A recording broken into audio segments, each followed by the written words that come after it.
bom dia, graça e a paz. Se eu ficar aqui, todos conseguem me enxergar? Tudo bem? Por que eu estou falando isso? Porque aí fica mais espaço para vocês enxergarem os slides. Pode ser? Irmão, pega só o negocinho para mim,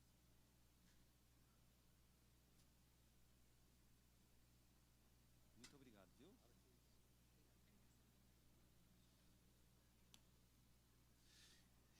Irmãos, olha que interessante. O pastor falou que nós vamos tratar dos assuntos teológicos, todos os temas que existem nos assuntos teológicos. Nós já tratamos de escatologia no ano passado, quem participou, que é a doutrina das últimas coisas. Lembra disso? Nós falamos. Agora nós estamos falando de eclesiologia. Aí conversamos, eu, pastor Aderso, pastor Oswaldo, nós vamos tratar. Vou dar spoiler para vocês só rapidinho, tá bom? A gente está a fim de começar já no ano que vem falando de angelologia, anjos e demônios. Existe batalha espiritual? Não existe? Que trem é esse? Aí ele ligou, e o pastor gosta de ligar cedo, né? Tinha me arrumando para ir trabalhar, ele já estava lá, vamos de angelologia. A gente está preparando já o cronograma para o ano que vem também, tá? Hoje eu vou falar com vocês sobre quais os problemas que a igreja enfrenta hoje. E na hora que eu estava preparando isso, ainda falei com o pastor Aderson, é tanto problema que as igrejas enfrentam hoje, mas aí eu pedi para ele, falei, pastor, eu posso tratar daqueles que eu percebo que estão sendo mais enfáticos ultimamente? Principalmente porque como a gente tem escola, um seminário teológico, eu e minha esposa, às vezes a nossa escola é contratada não só para dar cursos de teologia dentro de igreja, às vezes é para dar curso de liderança. Então a gente ouve muito alguns problemas que estão acontecendo por último, que está mais mexendo com as igrejas. Eu falei, vou trazer os problemas, principalmente o principal que está sendo mais reclamado, tem feito as pessoas se deteriorarem, se destruírem, e as igrejas irem se acabando devagarzinho. E interessante que vai trabalhando igual a rã na chaleira. Já ouviu falar na rã na chaleira? Não estou falando em línguas, não, irmão. A rã na chaleira foi um experimento que os cientistas fizeram. Eles pegaram uma rã e ferveram a água numa chaleira e colocaram a rã lá dentro, com a água fervida. A bicha pulou até que ela saiu da chaleira com água fervente.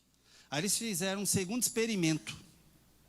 Pegaram uma chaleira com água bem fresquinha, colocaram a rã lá dentro e ela ficou toda eufórica, assim, aí ficou calminha. Aí eles esquentaram bem devagarzinho, colocaram um fogo bem baixo. E foi esquentando, e a rã não percebendo, a rã, algum tempo depois, morreu cozida sem perceber que estava sendo cozida. E são alguns problemas que acontecem hoje em algumas igrejas, que faz com que algumas rãs morram cozidas sem perceber, que não é o caso da Memorial e de algumas igrejas sérias também que nós temos em alguns lugares. Então eu peguei alguma coisa aqui, e olha, eu garanto para vocês que nós vamos trazer para vocês aqui coisa que menos de 5% das pessoas sabem. Que foi uma pesquisa que foi feita, e percebeu-se que esse problema está se avizinhando nas igrejas, e eu quero trazer para vocês. De primeira mão já, porque que eu lembro aqui em Jundiaí ainda não foi ensinado sobre isso. Vamos lá. Fazer uma introdução. Quais são alguns destes problemas, irmãos? Alguns desses problemas são, primeiro, o tal do secularismo. Já nós vamos explicar o que é o secularismo, tá bom? Dentro do secularismo existe um tal de progressismo. Júnior, você vai falar de política? Não, é outro tipo de progressismo, não é o político. Estou falando do progressismo evangélico, o cristão, o religioso. Gera também alguns denominacionalismo, briga pela minha placa, é aqui que resolve o problema, e isso, e aquilo tudo, e fica nessa brigaiada toda. Tudo isso aqui é para fazer com que o egocentrismo, ele preencha o ser da pessoa, e não mais o Espírito Santo de Deus. E é isso que eu quero mostrar para vocês, como é que a gente resolve esses problemas, como reconhecê-los e como resolvê-los, tá bom? E eu escolhi um texto aqui, 2 Timóteo 3, do 1 ao 5, só que eu quero ler na Bíblia a versão A Mensagem, tá bom? Na Bíblia, a versão A Mensagem diz assim, ó: não seja ingênuo, tempos difíceis vêm por aí.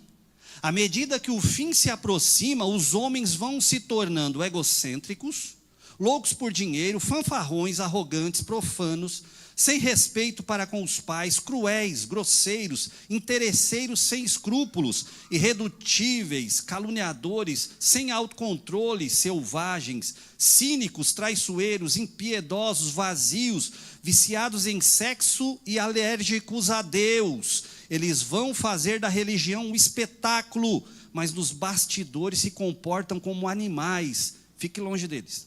Forte, né? Na hora que eu li isso aqui, eu falei, eu preciso orar agora. É verdade, eu falei para minha esposa, chamei ela e falei assim, olha como que está nessa tradução, porque a Bíblia tem várias traduções. Aí cada tradutor vai falando assim, eu vou colocar mais contextualizado para tal região, para tais entendedores, mas é tudo a Bíblia, tá? Semelhante às cópias dos originais, tá? Quando eu li essa versão, eu falei, eu preciso trazer para os meus amigos lá da igreja. Isso aqui tudo faz parte do tal do secularismo, que tenta invadir a mente do cristão e faz com que esse cristão tenha alguns comportamentos secularizados, mundanos, onde não se tem mais a Bíblia como prática de comportamento. Cristo deixa de ser o modelo, passa a ser pessoas que não se comportam como Jesus quer que elas se comportem. Vamos refletir uma coisa. Como está o nosso padrão de vida espiritual?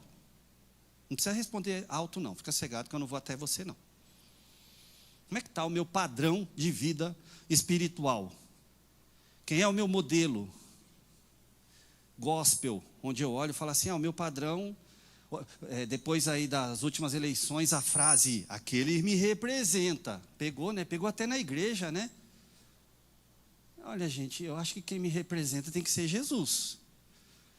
Porque eu não consigo ser perfeito. Então, ele é a melhor representação de modelo perfeito que nós temos. Como é que está o meu padrão de vida espiritual? Apesar de estarmos vivendo nesse mundo inimigo de Deus, andamos em conformidade com a palavra de Deus? Ou andamos em conformidade do que as pessoas podem falar de mim? Vai que falam que eu sou o chato quadrado da turma, né? Vai que o pessoal fala assim, nem parece que é amigo da turma, só você não faz, só você não fala. Como enfrentar o secularismo, o progressismo e essas coisas todas, que é isso que eu quero aprender. Devemos tomar uma posição de aprendizagem de permanente confrontação. Porque também se eu não confronto, eu não estou falando de ser grosseiros, mas confrontar, isso é errado, se eu não faço. E não aprender primeiro, porque eu só posso confrontar aquilo que eu aprendo, aquilo que eu entendo. Não adianta eu chegar, por exemplo, num lugar e falar assim, calai-vos e sabei que eu sou o pastor. Ou calai-vos que sabei que eu sou o pai, eu sou a mãe. É interessante, você tem que ter essa autoridade, mas é importante quando você tem o assunto também para falar assim, eu sei explicar o porquê isso está errado. Que é isso que nós estamos trazendo. Nós, Batista, aqui da Memorial, nós estamos preocupados em trazer esse conhecimento, para que você tenha respaldo na hora que você fale. O secularismo, olha o que ele faz, ele nega a influência das forças espirituais nas atividades humanas, e reduz as circunstâncias do dia a dia exclusivamente ao esforço humano, incluindo, sob qualquer hipótese, a interferência divina, ou seja, é você quem faz. E Deus não faz nada? Não esquenta a cabeça que Deus está lá só para assistir. Ele vai sentar no arquibancada, ele não faz nada, não. Você faz o show, você é um deísmo, veio lá do humanismo lá atrás. O humanismo mostra que o ser humano é a resposta para todas as coisas. Então, nasce daí um tal de deísmo, você é uma divindade de si mesmo, diferente de teísmo, que é a crença numa divindade única, absoluta, soberana. Então o secularismo tenta tirar Deus e a doutrina bíblica da jogada para colocar eu sou a resposta, você é a resposta. Veja a frase que a gente mais ouve na internet de alguns ditos especialistas. Vai buscar sua felicidade. A sua felicidade sozinho agora. Agora é você mesmo quem deve olhar para si e buscar a sua vitória, a sua. E andam ensinando ainda por aí que até que você chegue à estatura de varão perfeito. Engraçado, eu nunca li isso na Bíblia. Você fala, tá assim, Júnior, tá lá, tá na... Não, até que nós cheguemos. Só tem um jeito de chegar à estatura de varão perfeito, ou seja, tentar imitar a Cristo, unidos. O Pai Nosso já fala, é Pai Nosso, não é Pai meu. É Pai meu, só meu, sai, é meu Pai. Eu sou o queridinho de Jesus. Pai nosso que estás no céu, santificado seja o teu nome. Venha a nós, olha nós toda hora ali. O secularismo prega um exclusivismo, um egocentrismo, fortalece o narcisismo do ser humano. Tira Deus da jogada. E como esse estilo entra na igreja? Eita, agora que vem o negócio, hein? Será que é pela porta de entrada, pela porta de saída? Será que é pela parede preta? Eu já vi gente falando, não, porque fez a igreja preta. Tá, vamos pintar de rosa. Não, melhor, vamos pintar arco-íris. Vamos ver se resolve. Será que é a cor que vai resolver o problema de igreja?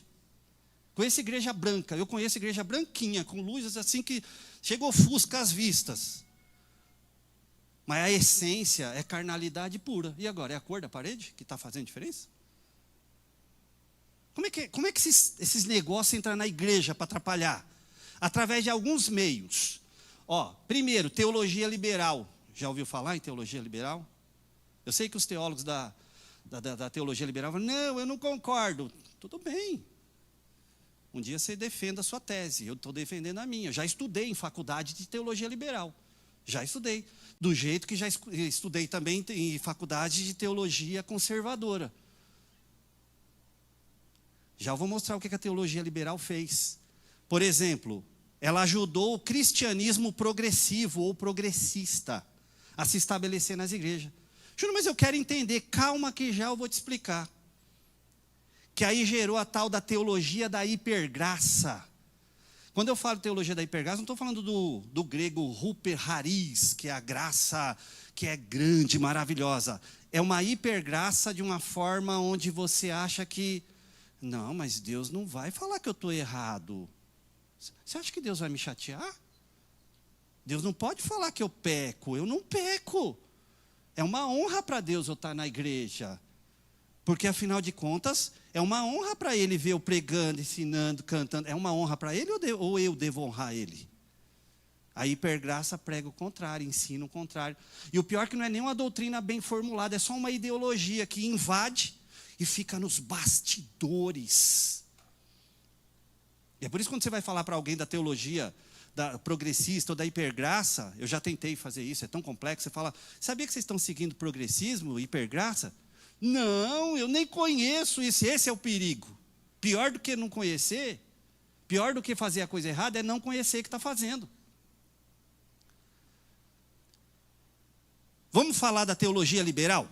Primeiro vamos começar com a teologia liberal, para você entender, tá bom? Uma de cada vez para você saber reconhecer. Primeiro, também chamado de liberalismo teológico, representa a tentativa de abordar a religião de uma perspectiva crítica. Como é que eu vou abordar a Bíblia? Vou criticar a Bíblia, vou estar sempre aberto para novos conceitos, de forma honesta, vamos ser honestos, forma racional, sem negar ou menosprezar a importância da experiência religiosa e do compromisso religioso. Eu não nego, mas primeiro eu sou crítico. De cara parece que é bom, mas olha só como se começa a teologia liberal. Primeiro vá com o criticismo. Primeiro critique, vá totalmente aberto para a crítica. Uma vez eu fui conversar com um teólogo liberal e ele disse assim, eu sigo o ceticismo aberto. Eu falei, nossa, pior que você começa com o ceticismo. Você é cético. Pois eu acredito, mas tem que primeiro questionar. Será que atravessou o Mar Vermelho mesmo? Será que o Mar Vermelho era mar? Será que era mar? Ou será que não era só um riacho? Rapaz, o milagre fica maior, porque se afogou aquele bando de Egito num riacho, Deus é mais poderoso do que eu estou imaginando, então. Então, primeiro começa com a crítica. Além de uma abordagem de reflexão religiosa, o termo também se aplica a um movimento teológico no seio do protestantismo, cuja produção intelectual ocorreu entre o final do século XVIII e início do século XX, tá bom? Então, uma produção teológica. Você vai encontrar vários teólogos liberais. E algumas faculdades ensinam o liberalismo teológico. Qual a importância do liberalismo? Você vai aprender muita filosofia, muita ciência. Primeiro a filosofia, primeiro a ciência, primeiro a crítica. Aí você vê se a Bíblia apoia tudo isso que você está falando. Então a Bíblia vem de forma secundária. Ó, tirando Deus da jogada. A teologia liberal interpretava as doutrinas cristãs levando em consideração o conhecimento moderno, a ciência e a ética. Não a ética cristã, a ética só. É verdade isso que está na Bíblia? Deixa eu ver o que a ciência fala. Por exemplo, uma das grandes questões que a teologia liberal gosta de brigar é a ressurreição. Jesus morreu realmente ou foi aquele tipo de desmaio parecido com morte? Porque um camarada que morre 3 dias, como é que pode ressuscitar depois e ainda sair por aí andando e falando? Então eles começam a questionar alguns milagres, porque primeiro quem tem que responder a pergunta honesta do cristão é a ciência, é a filosofia. E a Bíblia? A gente vê o que a Bíblia, o que dá para adaptar da Bíblia nisso que eu creio. O liberalismo teológico enfatizava a importância da razão e da experiência sobre a autoridade doutrinária. Mas é doutrina bíblica. Mas quando você raciocina, tem lógica? Não. Você experimentou isso? Não. Então, deixa de lado que isso aí não serve para nós em pleno século XXI. Os cristãos liberais viam sua teologia como uma alternativa ao racionalismo ateísta e às teologias tradicionais baseadas na autoridade externa, como a Bíblia ou a tradição sagrada. Então eles achavam o seguinte, para a gente lutar contra o ateísmo é só criar uma teologia científica, que aí dá para bater em todo mundo, que a gente vai estar pau a pau com eles. Não está, irmão. Tem cientista que fala coisa que você pode estudar, reestudar, eles vão ter muito mais argumento. Quer acabar com o argumento de um grande cientificista que fala, isto não é possível? É quando eles precisam do Deus do impossível agindo na vida dele. Quando eles precisam do Deus do impossível entrando com cura, com libertação, com transformação, aí eles perguntam assim, mas como é que você fez isso? Você só orou como é que faz? Rapaz, é só joelhologia. Tem um estudo maravilhoso chamado joelhologia. Você bota o joelhão no chão e Deus faz. Como é que ele faz? Não sei, eu não sou Deus, ele faz. Lembra quando Jesus curou um camarada lá? Falou, o que aconteceu? Rapaz, eu não sei se ele era isso ou aquilo. Eu sei que ele falou, levanta. Aliás, eu sei que eu era cego e agora eu vejo. Eu não preciso explicar. O milagre acontece. Tem gente que quer discutir milagre com Deus. Senhor, me explica o milagre que aí eu recebo. Eu quero é receber de Deus, irmão. Teologia liberal faz isso. Coloquei aqui só para a gente dar uma olhada. Bem-vindo ao liberalismo teológico. Olha o que ensina o liberalismo teológico. Teologia liberal. O ser humano é desse tamanho, é nosso muro. Recorta a Bíblia para ver se a Bíblia se encaixa com as necessidades do ser humano. A Bíblia, então, é recortada para ver se encaixa no que eles creem. Então, o liberalismo teológico recorta partes que não é interessante para eles, que não vai se enquadrar com a filosofia, com a ciência. Não é a Bíblia que tem que se enquadrar comigo. Não é fácil não, às vezes, se enquadrar com a Bíblia, viu? A Bíblia, às vezes, bate de frente até com o que minha avó querida ensinou. Fala, mas foi vovó. Vovó ensinou uma coisa tão linda, tão maravilhosa dessa. Aí a Bíblia vai lá e mostra, mas está errado. Eu vou continuar honrando minha avó, mas eu vou seguir a Bíblia. Eu vou seguir a palavra de Deus. Fim do século XVIII, início do século XIX, começou essa tal de teologia liberal, tá bom? Eu estou passando rápido primeiro para colocar vocês no contexto, tá bom? Depois vem o cristianismo progressivo. Ajudou esse tal de progressismo dentro do cristianismo, ou progressista. Representa uma abordagem teológica pós-moderna e não é necessariamente sinônimo de política progressista, tá? Então, não, Júnior, que bom, você vai falar agora sobre republicanos. Não vou falar sobre nada. Você vai falar sobre esquerda e direita. Não vou. Não vou falar nada disso. Eu vou falar de progressismo dentro da religião, dentro do cristianismo. Ele se desenvolveu a partir do cristianismo liberal. Lembra o liberalismo? Primeiro a ciência, primeiro a filosofia, primeiro a experiência, depois vem a doutrina. Da era moderna, que estava enraizado no pensamento iluminista. Por que o nome é iluminista? Porque aqueles homens se sentiam os iluminados. Nós agora chegamos ao conhecimento. Humanismo, e está dentro de nós mesmos o conhecimento. É só você buscar ele. Como tal, o cristianismo progressivo é um movimento pós-liberal dentro do cristianismo que busca reformar a fé por meio dos insights do pós-modernismo e uma reclamação da verdade, da historicidade fatorial, afirmando as verdades nas histórias que podem não ter realmente acontecido. Ou seja, olha o que o progressista faz. Gente, não é que Jesus, ele curou daquele jeito, ele não ressuscitou morto, não ressuscitou de verdade. Às vezes foi contada essa história só para você tirar o fundo moral. Então, para um progressista, o importante é o fundo moral que você encontra na Bíblia. Então, você pode colocar fundo moral em tudo quase. Por exemplo, você pode assistir um filme e falar, mas eu não li a Bíblia, mas eu estou assistindo aquele filme, eu estou assistindo aquela série. O problema do progressismo é que pode colocar um monte de narrativa, e o importante é o fundo moral do que eu quero ensinar. Então, a Bíblia sai.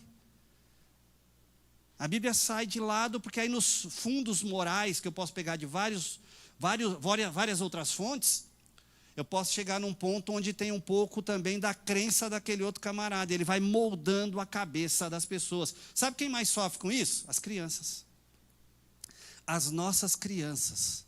Porque aí criam-se narrativas e falam, não, mas essa narrativa é para ensinar um fundo moral lá, que é da Bíblia. Ou então cria uma história bíblica, aí coloca um monte de outras cenas, como se aquilo também tivesse acontecido. Fala, mas é possível. Tá, tem coisa que é possível, mas começa a mexer-se na doutrina. Mas, gente, isso aqui também não, porque aí mexe com a doutrina bíblica. Mas é a narrativa, o importante é o fundo moral. O cristianismo progressivo é caracterizado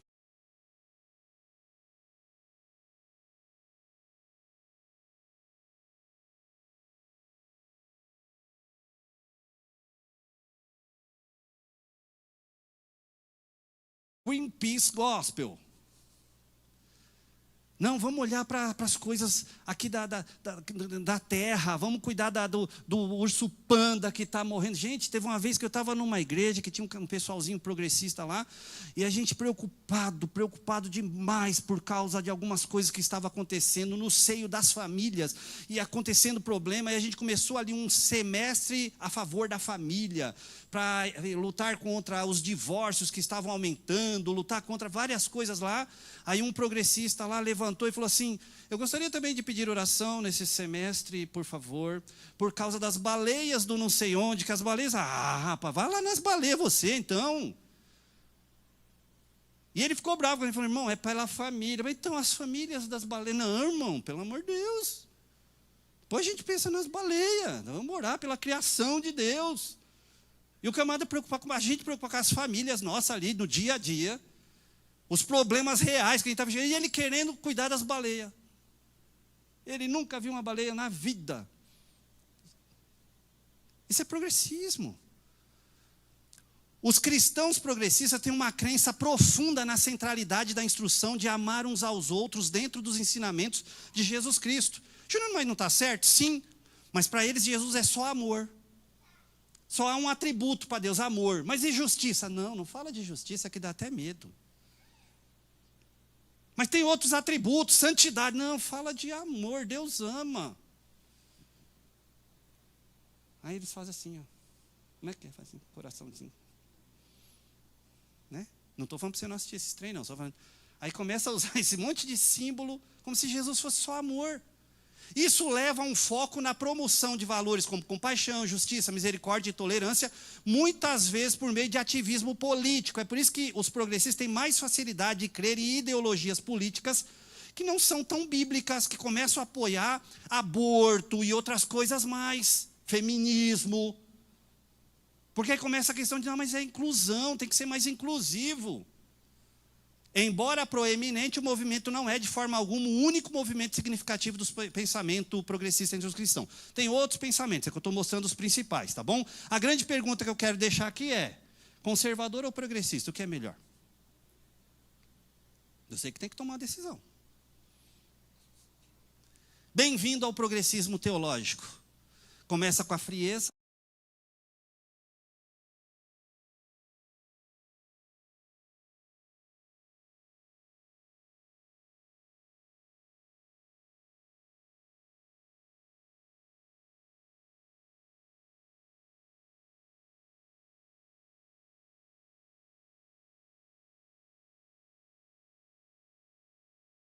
isso.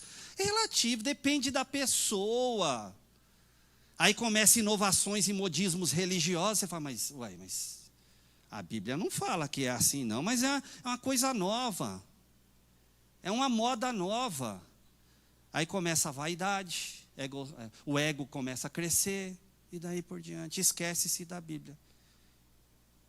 E para a gente fechar, hipergraça. Baseia-se em uma visão de que Deus não pune ninguém. Já ouviu falar nessa teologia? É porque ela não é manifesta assim. Eu vou ensinar para vocês que Deus não pune ninguém. É uma doutrina da não punição. Se bem que tem, ela não é comentada, só no meio teológico. Eu tive contato com ela alguns anos atrás, com essa teologia. Ela é chamada de teologia aberta ou teologia da abertura de Deus. Já ouviu falar nisso? Eu não vou falar o nome do proeminente dessa teologia no Brasil, porque senão eu vou citar nome, vai que está gravando, aí parece lá, o cabra pega e me processa. Mas eu mandei uma mensagem para ele na época, para esse pastor, e ele ficou, não, eu penso assim, porque quando eu fui para a Escócia, eu falei, eu quero lá saber o que a Escócia pensa, eu quero saber o que a Bíblia pensa. A teologia aberta da abertura de Deus, ela mostra que Deus é tão gracioso, tão gracioso, tão gracioso, que eu posso mudar até o Apocalipse, sabia? Aí eu até perguntei para o indivíduo lá, que ele escreve na revista, nem sei se tem mais essa revista, Ultimato, e eu falei, mas então o senhor quer dizer que o que está escrito no Apocalipse pode não acontecer? Pode. Depende de mim, de você e da... o que Deus profere pode ser que não aconteça. A gente muda tudo, porque Deus é gracioso. Ele acabou com a soberania de Deus. Na teoria e na prática, provavelmente influenciados pela exigência quase onipresente para que as pessoas sejam politicamente corretas, muitos de seus ensinamentos confrontam diretamente a Bíblia. Porque o que vão falar de mim se eu começar a falar que pecado é pecado, né? A pessoa chegar lá na minha família, falar que aquela bebedeira toda, aquela fuleiragem que está acontecendo lá, é tudo pecado? Ou pelo menos se eu não fizer nada, eu ficar só quieto enquanto está todo mundo fazendo, vão pensar que eu sou o chato da família. Para os críticos, o movimento é uma evolução de uma igreja que nas últimas décadas tem presenciado um declínio na doutrina e pregação bíblica. E é verdade. Alguns movimentos progressistas, a primeira coisa que eles fazem é o contrário do que nossa igreja está fazendo. Você viu a preocupação do pastor Aderso? Acho magnífico, gente. Se você não conversa com ele, com o pastor Oswaldo, nos bastidores, eles cobram isso para nós, professores, líderes, pastores, e aí? Igual, o ano que vem, doutrina bíblica. Eu quero Bíblia na igreja. Porque se a gente não ensina a Bíblia, igual que a gente está fazendo, aí qualquer vento de doutrina vem e engana até nós. Você não tem contato com a palavra, você não tem contato com os atributos de Deus, com o que é a igreja. Paulatinamente, a teologia dá lugar à terapia motivacional. Nos púlpitos começa a pregação coaching, para massagear o ego. 3 passos para a vitória financeira. Tantos passos para não sei o quê. Agora, ninguém está falando que a gente não tem que ter vitória financeira. Ninguém está falando que a gente não possa sair de situações emocionais ruins. Mas começa a se tornar só aquela terapiazinha, culto terapêutico agora virou. Aí começa-se a psicologizar pecado também. Não é mau caráter, é transtorno do indivíduo. Aí dá uns nomes lá. Transtornos de... Não, é pecado, irmão. É pecado. Pecado continua sendo pecado. Mas o DSM, lá no DSM dizem que é a Bíblia do psicólogo, do psiquiatra. Eu sei porque eu trabalho com psicologia. Eu falo, pode ser da minha profissão, mas a Bíblia mesmo, a palavra de Deus é essa daqui. Pecado vai continuar sendo pecado para mim. E quando eu trato as pessoas, eu posso até não abrir a Bíblia, porque o conselho de psicologia não permite, mas eu fico só olhando para a cara do indivíduo e falo, vou orar por você. Isso é pecado. Eu não apoio pecado, não. Eu começo a questionar, eu faço perguntas, dou uma de Sócrates, né? Faço um monte de pergunta para ver se a pessoa, aí quando a pessoa não tem resposta, eu falo, então vai refletir. Vai refletir nisso que você está me falando. De outro lado, a busca pela prosperidade minou alguns dos fundamentos onde o cristianismo se sustentou por séculos. Tem uma ideia na cabeça de alguns cristãos por causa da teoria da prosperidade, não vou chamar de teologia da prosperidade, mas teoria, que ninguém pode passar por luta, irmão. Crente não pode mais nem espirrar hoje. Crente espirra, fala, eita, maldição, está com maldição, irmão. Não orou. Crente não pode mais passar por uma luta. O Augusto Cury, ele fala uma coisa em um dos livros dele que eu acho interessante. Ele fala assim, tem gente que pergunta, por que Deus permite o ser humano sofrer se ele é Deus bondoso? E ele, sendo psiquiatra, ele deu uma resposta tão interessante. Ele diz assim, se Deus permitindo a gente passar por dificuldades, doenças e lutas, mesmo assim a gente se sente o tal. Imagina se Deus tirasse todo tipo de dificuldade e luta de nós. Quem a gente achava que ia ser, hein? Às vezes você está aí, Deus, por que o Senhor está permitindo isso na minha vida? Por quê? E Deus usa agora numa escola bíblica dominical pela manhã para falar assim, porque eu quero você me servindo aos meus pés. Eu posso na tua vida. Essa situação sou eu quem vou resolver. Não é você. O que você vai fazer é se posicionar. Ficar na posição que Deus está ordenando. Com isso, muitas igrejas e pregadores se recusam a combater pecado. Não é o caso da nossa. Não é o caso de algumas igrejas sérias que eu conheço aí também. Continua falando que pecado é pecado.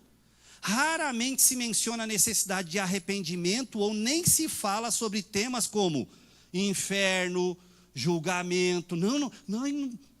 Ficou igual o nome do Voldemort, do Harry Potter. Não fala, é nome impronunciável.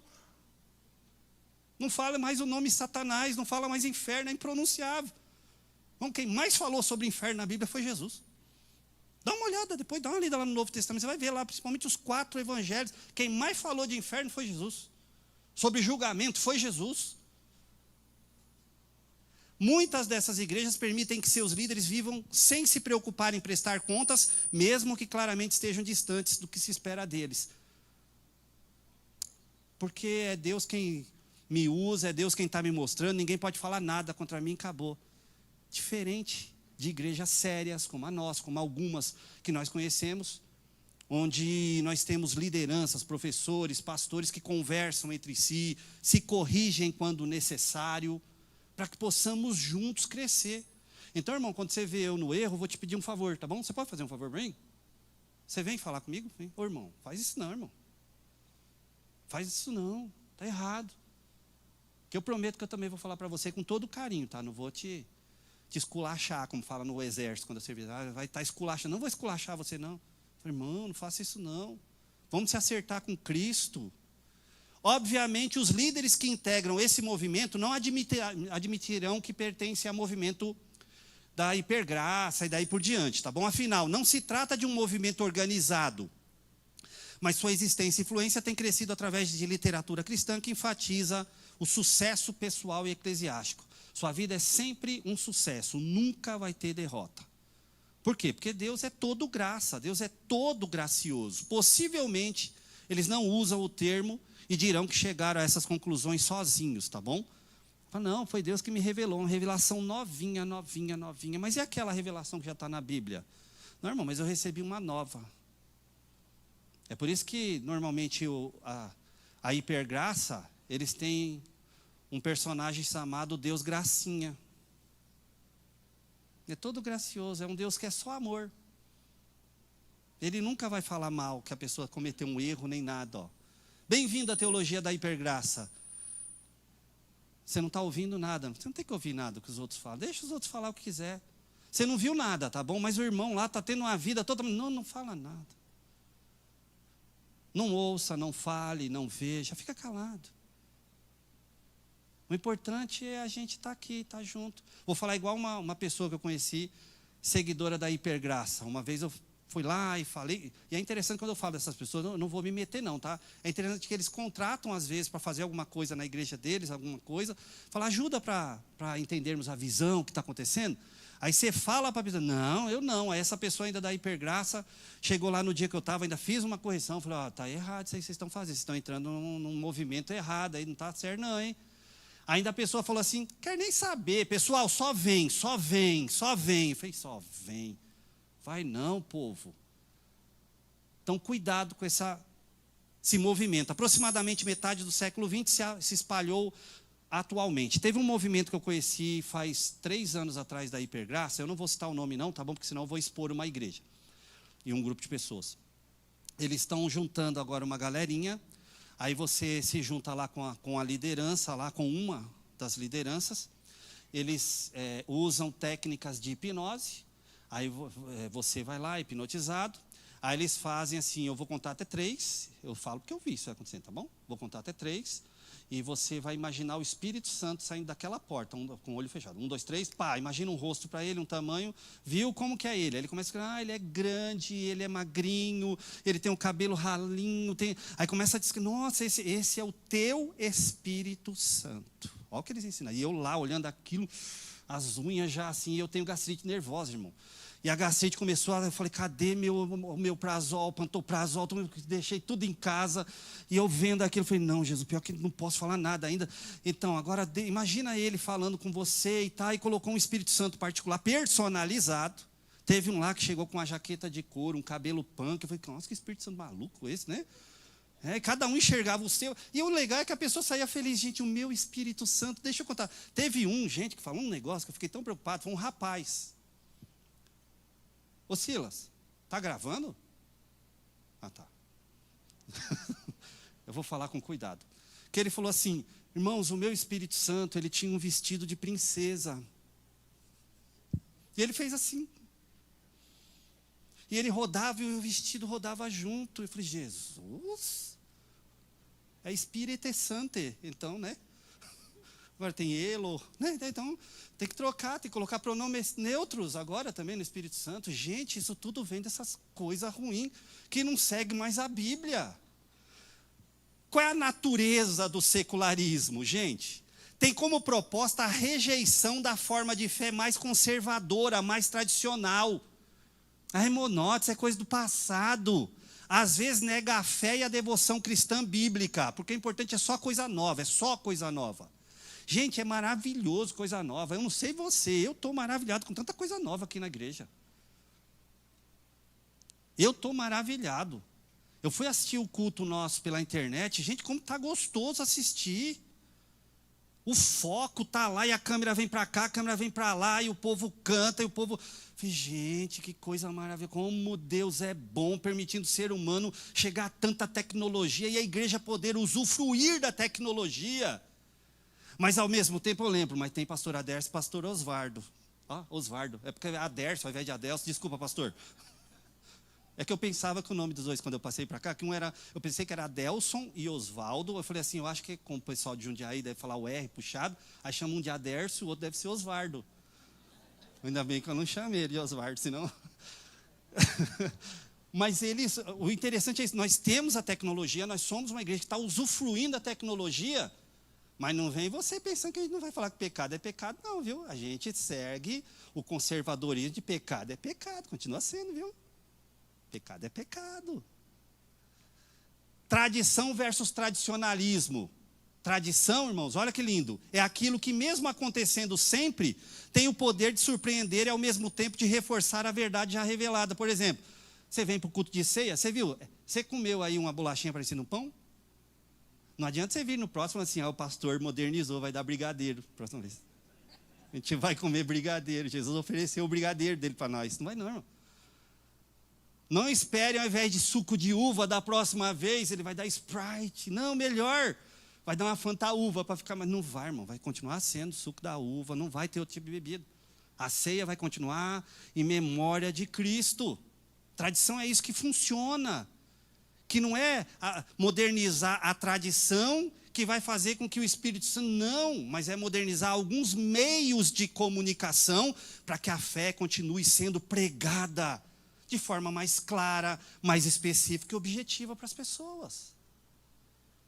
Tem como lema de vida apenas os fatos e influências derivados da vida presente. O importante é o que eu estou vivendo agora, ou das novas revelações. O destino do ser humano fica excluído de qualquer dogma e as crenças e instituições religiosas passam a doutrinas e instituições leigas. É muito leigo esse negócio de ficar com regras, doutrinas. Para com isso, vamos seguir as novas visões. E pode ver que a maioria desse pensamento secularistas tem sempre um indivíduo com uma visão nova. Eu acho interessante ser um visionário, desde que eu não mude a doutrina bíblica. A nossa igreja acha muito interessante, mas quantas vezes a gente vai lá e fala, ó, pastores, vamos fazer isso, deixa eu ver se está nos parâmetros bíblicos. Vocês pensam que é fácil trazer coisa aqui igual? Eu estou ajudando para preparar o próximo ano aí o organograma de assunto. Pensa que é só eu preparar o organograma e falar assim, surpresa para o pastor Oswaldo, pastor Adércio. Não, tem que passar na mão deles. Eles vão ver se o trem é bíblico mesmo, se o negócio não está fugindo da doutrina. Aí está lá, aval, está dado o aval, agora a gente põe esse negócio em prosseguimento. Isso que é legal, isso que é interessante. Então, olha em sua volta. Olha que lindo. Está lindo, não está? Não é isso que vai mudar a doutrina. Não é isso que vai mudar a doutrina. Porque a doutrina está dentro dos nossos corações. Agora, se você chegasse aqui, claro, tivesse um monte de imagem aqui igual que acontecia lá nos templos cananeus, de deusas semi-vestidas, com deuses fazendo. Aí você começa a ter um negócio errado aí. Tem um monte de trem errado. As causas do secularismo. Coloquei algumas causas. Por que o secularismo acontece? Primeira causa, falta de ensino sadio. Tanto nas igrejas quanto nas escolas. O pastor Aderson, no ano passado, ele falou que às vezes a gente estuda tantas coisas, às vezes é formado em tantas coisas, e não dá aula em escola pública ou particular. Eu acho legal, estou numa igreja onde o pastor Oswaldo e o pastor Adércio já deram aula em escola, gente, fora da igreja. E foi por isso que eu fui estudar filosofia agora, pastor. Estou fazendo um curso de filosofia para ver se agora eu vou dentro da faculdade de psicologia ensinar a parte de filosofia na área de psicologia, porque aí vai ter um crente explicando lá.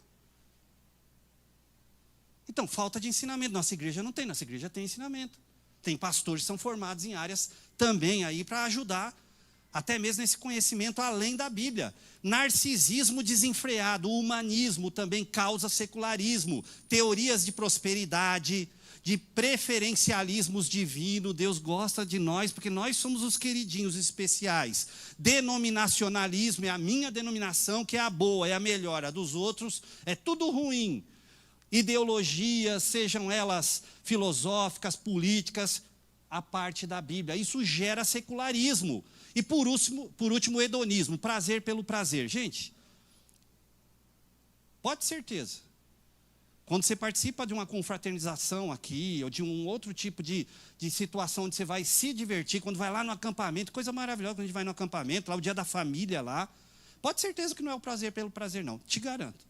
A conversa que é feita com a liderança antes, cada liderança, o porquê daquilo, como vai ser feito aquilo, não é prazer pelo prazer não. É todo o cuidado para não ferir a centralidade da palavra e da doutrina. Para que você possa se divertir dentro de um contexto cristão, sem ferir o que Deus quer para a igreja. Quais os perigos desses movimentos? Primeiro, um deles é a banalização do sagrado. Jesus daqui a pouco está surfando em cima, está com skate, fazendo cruz de skate. Nada contra o irmão ali que pensa que é Jesus, né? Mas aí começa a banalizar o sagrado deixa de ser sagrado. Você começa, uma coisa, nós vamos ter os teatros aqui, os musicais. Eu lembro de uma das coisas que a Marli pediu para nós, para a apresentação. Vai ter a parte do musical, por exemplo, das crianças. E tinha umas partes lá do teatro que tem humor. A única coisa que ela pediu, não banalize. Brinquem, se divirtam, mas não banalize. O sagrado é sagrado. Gente, achei aquilo maravilhoso. E aí você pensa, ela fala e vira as costas. Ontem a gente estava aqui no ensaio, ela estava aqui, só de olho, né, nós, Aí um fez uma coisa, ela, posso mudar isso aí? Não está bom isso aí. Ela e a Lu, pensa. O pastor, às vezes, ele não está aqui que está fazendo outras coisas, mas eles têm aqui o povo olhando para nós. Para fazer, para não banalizar o sagrado. Segundo, a utilização da fé com fins não bíblicos. Exemplos, autoglorificação, comercialismo, comercializar a fé dos outros, explorar as pessoas. Essas são as consequências do secularismo. É só para fazer imagem. Perda do temor a Deus, os fins passam a justificar os meios. Mas vocês estão fazendo fora da Bíblia, mas você viu que tem mais gente. Você viu o que o pastor falou hoje? Ele quer mais gente, mas também, e aí a saudade da igrejinha, mas por quê? Porque ele quer ter contato. Não adianta só ter um monte de gente, o pastor não quer só quantidade, ele quer qualidade. E nós temos que pensar isso também. A gente quer quantidade, porque a quantidade também mostra a qualidade, é uma das formas de você medir a qualidade, mas em primeiro lugar a gente quer a qualidade. Exercício da aparente piedade. Eu vou dar um doce para aquele pobre. Pronto, tirou foto. Pobre, sujo, fedido. É só para tirar foto. Mas por trás tem avareza, presunção, soberba, ingratidão, traição dos companheiros, etc. Abandono das coisas que Deus valoriza, como por exemplo família. A família vai ficando cada vez mais de lado. Você viu o slogan da nossa igreja? Lugar de família feliz. Qual é a nossa preocupação? A família está feliz, com Cristo, uns com os outros. E para a gente ir terminando, quarto, racionalização da fé, até mesmo com um falso espiritualismo. Como é que você racionaliza a fé? Cria um espiritualismo falso. Passos para espiritualidade verdadeira. Você não deu aquele espaço, então você ainda não chegou lá. Você começa a racionalizar a fé. É a elaboração de raciocínio sobre falsas razões ou falsas revelações. Psicologicamente, é o processo de justificar racionalmente um comportamento qualquer depois de realizado, atribuindo a ele outros motivos que não, na verdade, sabe por que aconteceu isso? Aí você tenta espiritualizar os motivos. Para eu terminar aqui, irmão, uma vez eu fui ler a história do Pateta e do Mickey, eu achei muito interessante, num gibizinho lá. O Mickey estava na casa dele, aí o Pateta foi lá, bateu na porta e falou: Mickey, eu não vou fazer a voz do Pateta, tá? Quem pensou que ia fazer, e nem do Mickey. Aí ele foi lá e falou: Mickey, vamos lá em casa que eu tenho que mostrar um negócio para você. Incrível. O Mickey foi na casa do Pateta e quando chegou lá, ele viu na sala da casa do Pateta alvos desenhados e uma flecha fincada bem no meio dos alvos. Tinha no canto da parede, tinha no teto, tinha no chão, tinha tudo. Ele falou: Pateta, como você é bom de flecha, rapaz. Você é muito bom. Como é que você conseguiu acertar as flechas exatamente no centro de cada alvo? Ele falou: primeiro eu taquei a flecha, depois eu desenhei o alvo. Entendeu? Às vezes esse povo aí do progressismo, secularismo, eles fazem uns trem esquisito, antibíblico, e depois pega versículo isolado e fala: mas aqui está escrito isso. Mas a Bíblia tem mais de 31.114 versículos. Você está usando um só? E os outros, eu jogo no lixo? Por último, paradoxo. É possível uma pessoa apresentar boas e legítimas razões para lutar por uma boa causa, mas estar agindo por outras motivações. Deus está olhando para o que eu sinto, por que eu estou fazendo aquilo. E aí nós vamos ao quinto perigo: conformação. Entrar na forma com. Lá em Romanos 12, 1 e 2, na Bíblia a mensagem diz assim: portanto, com a ajuda de Deus, quero que vocês façam o seguinte: entregam a vida cotidiana, dormir, comer, trabalhar, passear, a Deus como se fosse uma oferta. Receber o que Deus fez por vocês é o melhor que podem fazer por Ele. Não se ajustem demais à sua cultura, a ponto de não poderem pensar mais. Em vez disso, concentrem a atenção em Deus. Vocês serão mudados de dentro para fora. Descubram o que Ele quer de vocês e tratem de atendê-lo. Diferentemente da cultura dominante que sempre os arrasta para baixo, ao nível da imaturidade, Deus extrai o melhor de vocês e desenvolve em vocês uma verdadeira maturidade. Não se conforme demais à cultura. Nós vivemos dentro de uma cultura, dentro de um país. Temos que estudar, temos que nos formar, temos que ganhar nosso dinheiro, mas cuidado para não entrar exatamente na forma dessa cultura. E quero fechar esse assunto. Vamos combater esse secularismo na igreja. Esse é nosso convite para você, tá bom? Por isso que o pastor está falando: vamos ensinar eclesiologia, o que é a igreja. Porque a gente quer combater o secularismo dentro da igreja. Como? Primeiro, defesa da fé. Nós aprendemos aí, na matéria passada, aí a gente fez aí apologética cristã. Vamos aprender a defender nossa fé. Não conformismo, não vamos nos conformar com o mundanismo, o secularismo, o progressismo. Nós vamos entrar na forma da Bíblia. Ganhar a forma que Deus quer. Por último, você sabia que nossa igreja segue uma teologia? Se você for no nosso aplicativo ou no nosso site, coloca lá, procura lá a abinha escrito assim, linha teológica da igreja. A nossa linha teológica é teologia bíblica prática, pastoral, pública. É uma teologia que é baseada na Bíblia, mas que leva você a praticar aquilo, e não ficar só filosofando, teologizando isso. Vamos seguir essa teologia com a gente? Vamos evangelizar e vamos ter uma vida cristã autêntica? Esse é o nosso convite para cada um de vocês. Amém? Vamos orar? Vamos ficar de pé? Senhor Deus, muito obrigado pela tua graça. Obrigado, Jesus, porque o Senhor nos libertou do pecado e continua nos alertando, Senhor, de enganos que podem acontecer e nos levar a ficarmos, Senhor, mal diante de ti, mal diante da sociedade, mal diante da tua palavra. O Senhor vai lá e nos corrige. Obrigado, Senhor, porque somos igreja. Não estamos só numa igreja, nós somos igreja.